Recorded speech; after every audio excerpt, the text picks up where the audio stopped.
ఈ మధ్యనే నేను తిరుమల వెళ్ళి శ్రీవారి దర్శనం చేసుకోవడం జరిగిందండి. ఆ విశేషాలని ఇప్పుడు నేను మీతో పంచుకోవాలని అనుకుంటున్నాను. దర్శనానికి మొత్తం సమయం అయితే 4 గంటల దాకా పట్టిందండి. కానీ స్వామివారి ముందు 10 సెకండ్లు కూడా లేదండి. ఎందుకంటే ఎవరో వెనకాల నుంచి తోశారు. నేను స్వామివారిని సరిగ్గా చూసే లోపల మళ్ళీ తోశారు. అలాగే బయటికి వెళ్ళిపోయాను అంతే.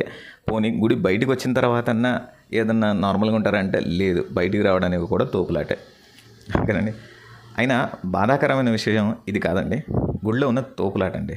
భరించలేనంత తోపులాట ఉందండి. చదువుకున్న వాళ్ళు అందరూ తోసుకుంటున్నారు. అర్థం చేసుకోండి, 2 సంవత్సరాలు 3 సంవత్సరాల పిల్లల్ని భుజాల మీద ఎక్కించుకొని వెళ్తుంటే ఆ పిల్లవాడికి పైన ఉన్న రాడ్ తగిలింది. ఆ తగిలిన విషయం కింద ఉన్న తండ్రి కూడా తెలియదు. కింద తోసుకుంటున్నారు, అతను అలా వెళ్ళిపోతున్నాడు, ఆ బాబు ఏమో ఏడుస్తున్నాడు. కొంచెం అర్థం చేసుకోండి. ఇదే పరిస్థితిలో మన ఇంట్లోని మన కుటుంబంలోని ఒక బిడ్డ అలా ఉంటే, మన కుటుంబంలోని ఒక ఆడపిల్ల అలా ఉంటే అర్థం చేసుకోండి. గుళ్ళోనే కాదు ఎక్కడా కూడా ఈ తోపులాట వద్దండి. జాగ్రత్తగా వెళ్దాం, అయ్యగా దర్శనం చేసుకుందాం, అలాగే జాగ్రత్తగా తిరిగి వద్దాం.